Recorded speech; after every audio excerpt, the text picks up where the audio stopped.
Anak korban Melani tinggal bersama orang tua Mei di desa Bubusan, Kecamatan Jijawi, Oki.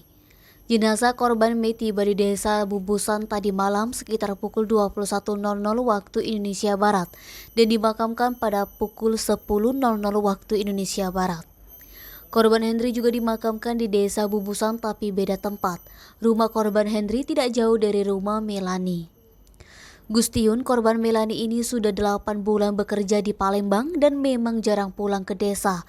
Terakhir pulang saat Lebaran Idul Fitri. Korban diketahui bekerja di Palembang di PT Simol. Korban pernah menikah dengan warga desa Rengas Pitu, Kecamatan SP Padang Oki, tapi sudah pisah. Rizkia, Sumeko TV melaporkan.